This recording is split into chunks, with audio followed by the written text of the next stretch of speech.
Welcome back to the Atlas Masterclass. We're in Australia this week and we're cooking a beautiful chicken parma. So I've got our guest here, Sam. I'm excited about this one. Yeah. This is right up my alley, one of my favourite all-time foods. It's the one thing I crave.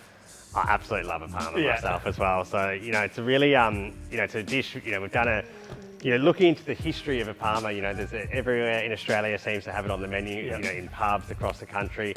Everyone seems to love them. Yep. So, it's an Italian dish by origin, but, I feel like it is probably the unofficial dish of Australia. You can't go to a decent pub and still rate it decent when you leave if they haven't got a good parma on the menu. It's not possible. It's actually not possible at all. So I think that's now official as well. So I think that it's fun for us to make, to make a parma. It's probably not something everyone makes at home, but it is really easy to do and stuff. We've got a beautiful fresh salad as well. So we're going to be putting it all together. So we may as well get cooking. So the ingredients we've got our Panko crumbed chicken. So this beautiful piece of chicken, so that will be cooked, getting it really nice and golden on the outside, and then we're going to finish it in the oven. So, it's a lot of work just to get that golden and perfect, and you can't go wrong from there. It looks perfect. It is. It's really, I love this dish. It's something I'm really happy to be making, and something I can't wait for people to try as well. Then we've got some ham as well, so the ham sliced. Then we've also got some cheese and then some tomato as well. So that will be the components of the actual parma. And then our salad, we've got some baby cos, so we've just cut that into quarters and we're gonna keep that whole. So we've got this idea with the salad of really sort of pushing everything into it. And then we've got some sliced radish. So with the radish, we want to cut it so you've got the nice circles and it presents well, taking your time. If you cut them quite thick, it doesn't really matter. I love the pepperiness of radish. Okay. It's a really awesome salad ingredient. And then some shallots as well. So the shallots just cut into rings as well. We just want to present the salad beautifully. Like the parma is the star of the show in this dish, but it's about that salad, giving a beautiful freshness too. So let's get cooking. And now I'm going to add the oil. So we're using some grapeseed oil. And I'm going to add quite a bit, letting that heat up. The pan's very thin, so you can see it starts to heat up straight away. And then I go straight in with our beautiful parma. Charlie, you mentioned grapeseed oil. That's not something I would ever think of using. Why have you used that? So really good question. So with grapeseed oil, it's got a very neutral flavour. So when you're sort of cooking something at a high temperature in that oil, you're just going to get a beautiful pure flavour because it doesn't really have its own sort of flavour or aroma. Where if you're cooking with say olive oil, you're not going to get the right sort of, it might smoke, it might burn, it might go a little bit bitter. So we find that in the, in the restaurant kitchen as well as in this kitchen, we're always using grapeseed. Yeah, it's good to know because that's definitely caught my attention. Yeah, I think that it's one of those things like every person has their own preferences of certain staples, and it's something that now I just cook it up, always use it. And I think that from a flavour point of view, it works so well, and it can even say for a salad dressing, it's just a great oil to be using. So Sam, you obviously watch a lot of tennis, and you've played a lot of tennis. Is there any players you love to watch or anything that you hope to see come into this year? I hope we get to see Roger Federer again. Yeah. Everyone loves Roger. He's not out here this January, which is disappointing. I hope that we get to see him come back one more time. I had the chance to play him a couple of times. I played him on centre court at the US Open. I played him on centre court at Wimbledon. Yeah. To be able to play him on those huge stadiums in a Grand Slam is something I'll sort of look back on. I would have liked to win. That didn't happen. A guy like Novak, when he's here in Australia, as he won 6 titles here now, when he's in full flight, I remember that final a couple of years ago when he just demolished Rafael Nadal. Those 3 guys are incredible when you see them in full flight. Yeah. And I think from an Australian point of view, it's great to see Barty. I mean, #1 in the world. She's had a year off in 2020. She didn't really travel with the way the world was. Yeah. I think seeing her back in action is going to be great. And then, of course, the one who divides everybody, Nick Kyrgios. Yeah, he's the one. People, you go to watch him, you either love to watch him or you hate to watch him, but either way, you watch him. And I think that's what makes him so special is people turn up either way, and it's the unpredictable nature of what he does on the court that I think really draws people in. And every tournament wants him at their event because he just brings in the crowds. And I have to ask, what was it like stepping onto the court with Roger Federer?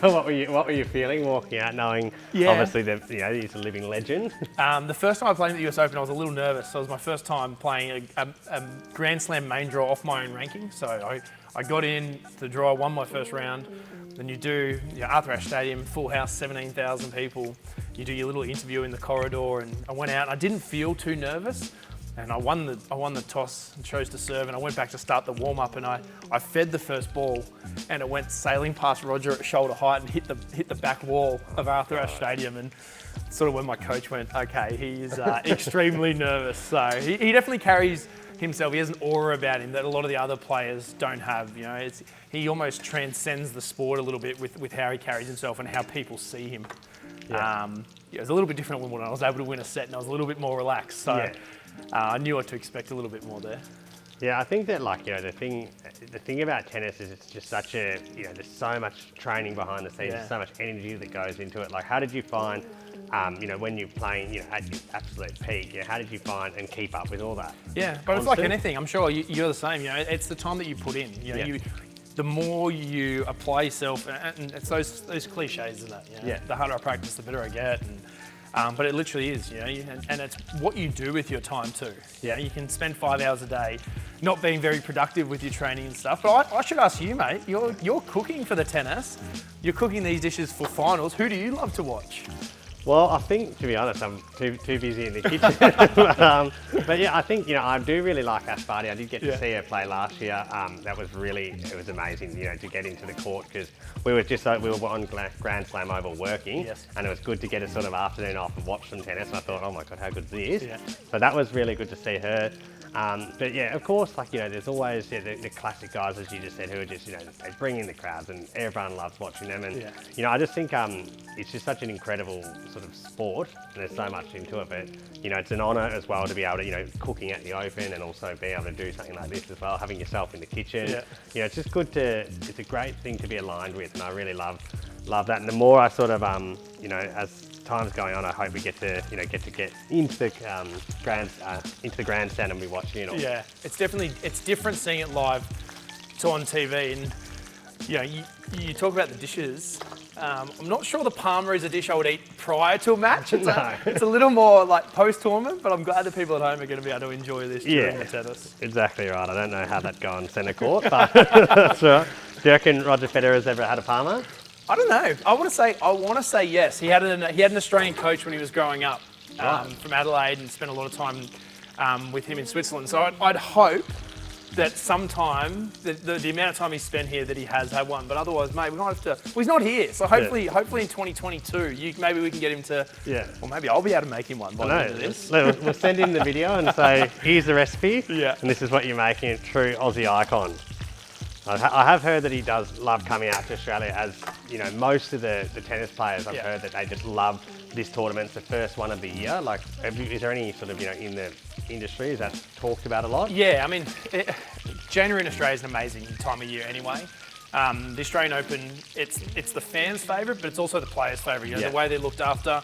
Tournament looks a little bit different this year. The players had to come out in quarantine, which, you know, not all of them were extremely happy about. I'm sure it's tough coming into a Grand Slam to go into that environment. But, you know, once they've done that, though, they get to go out and actually enjoy what Melbourne has to offer. And I think that's what they love. You know, the tennis is so close to the city. We have unbelievable food here. The nightlife's great. And, you know, it's summer in Australia. It's the best time of year. So as a player, when you get to come out and experience that, like, why wouldn't you love the event and love the city? Yeah, and I think that, you know, Melbourne really does go just all out. Like, the whole city's talking about the tennis. It's all happening. So, you know, it's going to be, you know, like you said, it is different, of course, this year slightly, but I think that, you know, they'll still be able to turn it on, you know, and it's going to be an exciting time. Yeah, and it's incredible that we get to have an event of this size with everything that the world has been through, really. Yeah. I mean, it's, you know, for me, I always describe the Australian Open as it's a part of Melbourne's DNA. Yeah. You know, it's ingrained. It's been a part of my life for the last 20 years. If it wasn't here, I would truly miss it. Not just because I work on it, but I would actually truly miss the event. Yeah. So you're looking forward to working hard over the next few weeks? I won't be in the kitchen, that's for sure. I'll be so busy. No, that's good. All right, so I've just got our chicken out resting, so it's really nice and golden on all sides. So if you're cooking for a group of 4, it's, you know, it'd be a good time. So you might cook 2 at once, put them on the side, then cook the other 2, because you want to focus on getting it nice and sort of crunchy, because once we sort of put it together, it's in the oven, melting that cheese, and then we're ready to serve. So I don't know about you, Sam, but I think that there's definitely ways to build a Parma and not to build a Parma. So what's your method?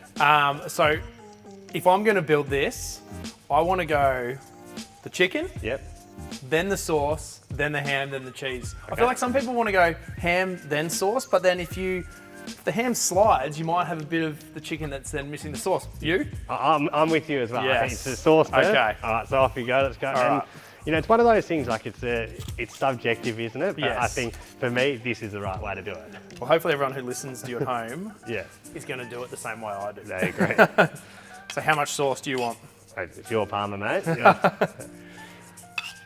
got to go a bit, though. yeah, you got to go. You got to go. You got to go a substantial amount, don't you? Yeah, and And especially you've got to get it to sort of everywhere.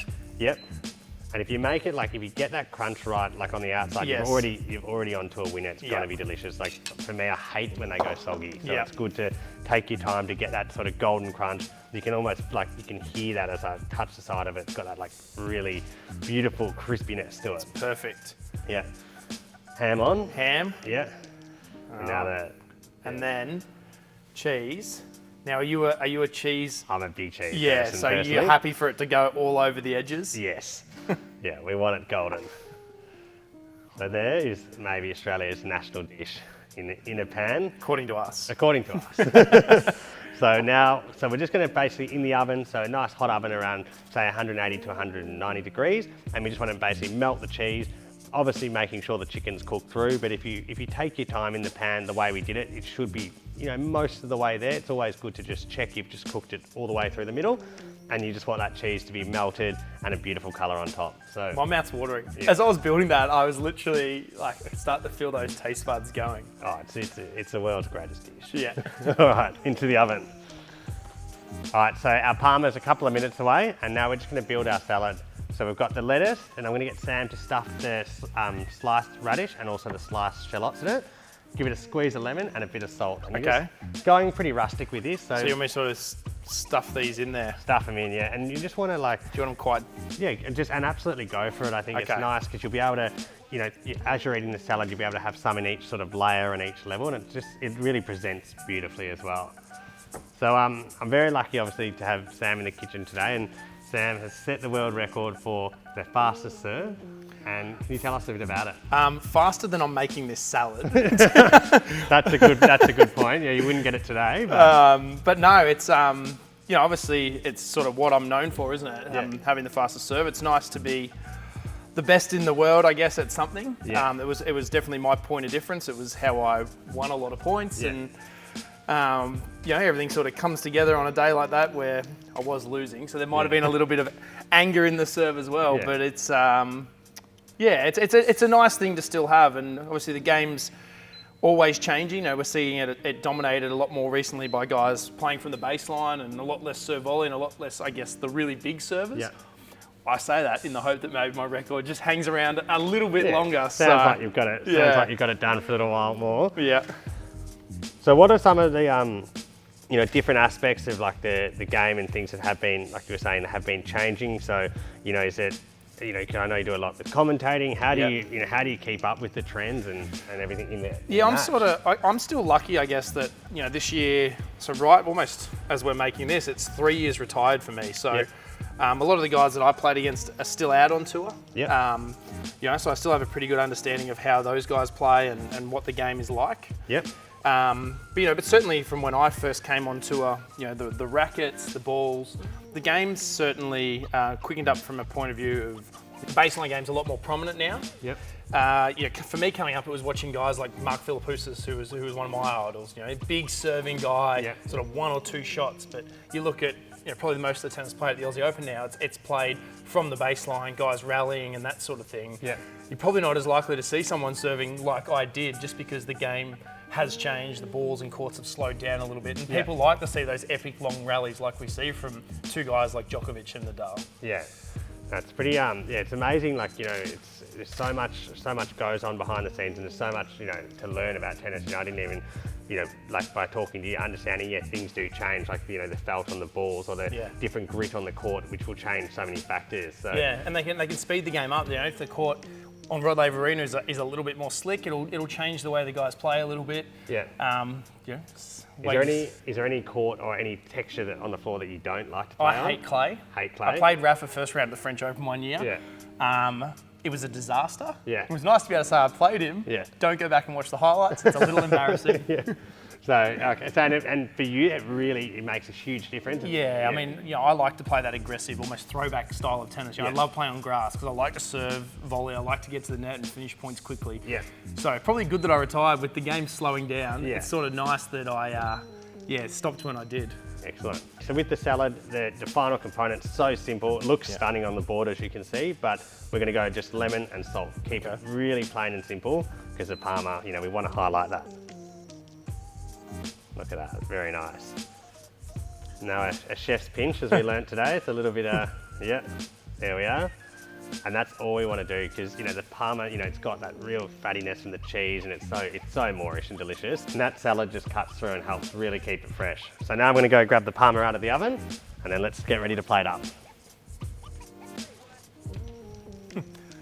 Here's one I prepared earlier. Yeah, here's one I prepared earlier. So, oh God, it just smells so good. There is just nothing more Aussie, I think, than serving a Parma. Like we had to do it. We got the beautiful crispiness around the outside, so you can see that cheese. It's huge. The tomato, of course, that smoky ham as well. And now I'm going to let you do the honour. So you're going to place the lettuce around wherever you think. My turn to serve, is it? Your turn to serve again. And there we are. So a really awesome dish, something that's a bit of a pub classic. One of your favourite dishes, as you were saying, you love to eat it, and as do I. It's just good. Usually I know there's chips with it, but we're keeping it kind of healthy at home. Yeah. But we've got some chips on the dish for night 3. But it's a really fun, beautiful dish, something quite easy to make. And if people haven't made it at home, it's an awesome one to learn. It looks amazing. I was like you. I want chips with my Parma, but now the salad's on there. I actually think I actually almost want that bit. Yeah, and it keeps it fresh. I think that with beautiful weather at the moment, it is finals week. We've got to be healthy. We've got all the players have trained all year for this. The least we can do is enjoy. And I did say maybe the Parma's not the meal you would eat before you were going to play, but maybe with that I could get one of those. Yeah, might serve faster. Convince myself. Awesome. Well, thank you very much. And this is our beautiful chicken Parma with our very simple cos lettuce, radish and shallot salad.